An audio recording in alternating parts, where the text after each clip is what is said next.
Hey friends, just sitting here enjoying my favorite treat, ice cream in a coffee mug.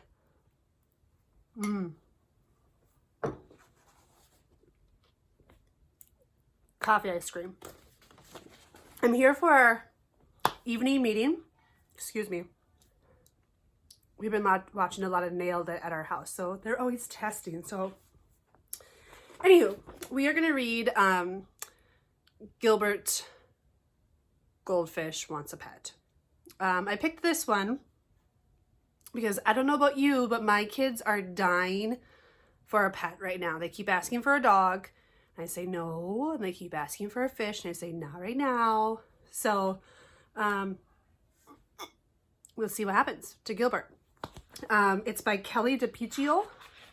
Not sure if I'm saying that right. And the dedication, my favorite part, it says, to Dad, B, and the C-Stat kids, Austin, Alex, Olivia, Sebastian, and Gabriella. All right. To any outsider, Gilbert had everything a goldfish could ever want.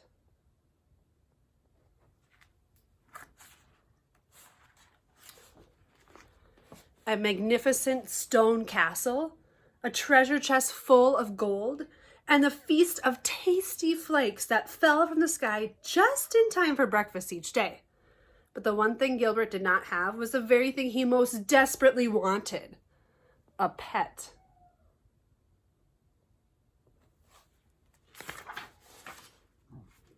Sometimes he imagined his pet would be small, sometimes big, sometimes really big. I'm not exactly sure where they would put an elephant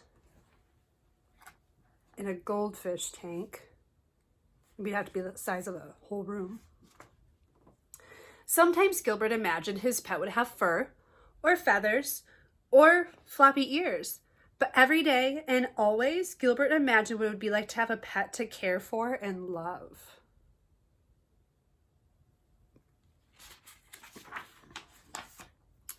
Then one day, Gilbert woke up to find a dog barking at him. Bark, bark, bark.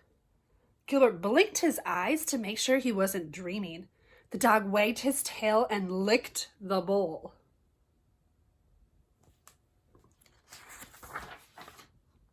Gilbert swam around and around in happy circles. The dog ran around and around in happy circles too. A pet, Gilbert glubbed. I have a pet.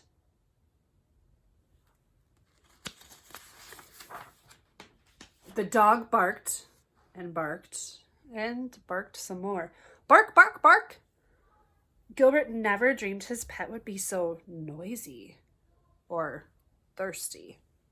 A week passed. A very tired Gilbert woke up, and the barky bark dog was gone. The castle was quiet again. Gilbert was just a teensy bit relieved.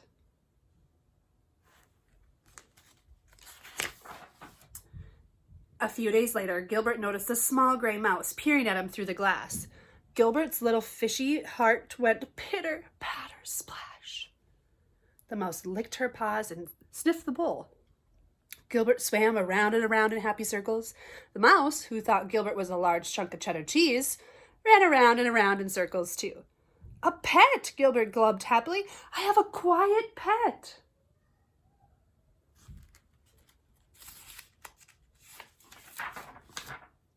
The mouse sniffed and sniffed and sniffed some more. Sniff, sniff, sniff. When the hungry mouse determined that Gilbert was not, in fact, a block of cheese, she ran away. And she never came back. Gilbert's little fishy heart went pitter, patter, plop. He seems very sad. More time passed, and Gilbert had just about given up on his dream when a fly landed on the rim of his bowl.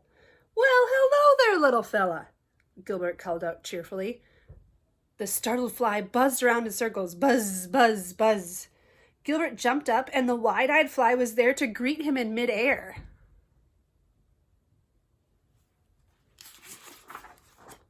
A pet, Gilbert glubbed. I have a quiet, friendly thwack. Oh my, poor fly, poor Gilbert. He cried enough tears to fill a 10-gallon aquarium.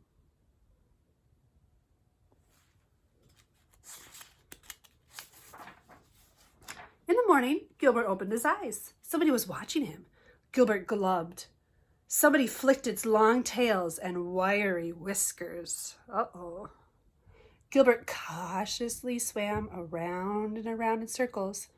Someone followed. I think he did it cautiously because he wasn't sure what it was. Gilbert jumped. Somebody jumped too. Gilbert thought, eyeing the curious new creature before him. Not too loud, not too rude, not too squished. A pet, Gilbert glubbed. I have the perfect pet. I bet you can make a prediction about what you think his perfect pet might be. You look kind of hungry, Gilbert said. Would you like to join me for breakfast?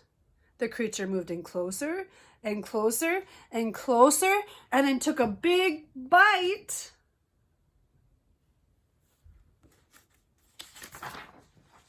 Of a delicious green flake.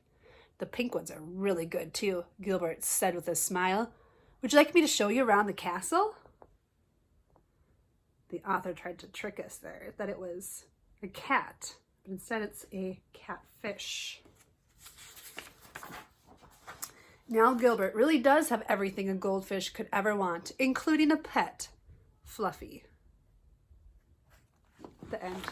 That's just a fun story. I hope you enjoyed it. Still miss you. I'm hoping that we can get into a big group chat here pretty soon so I can see your faces and hear your voices. And we'll meet again tomorrow, okay? What advice do I have for you tonight? Put your pajamas on before your parents ask you. Clean up your dishes. Wash your hands always. And be a good listener to your parents. Okay? Love you guys. I'm going to go finish my ice cream. Have a great night.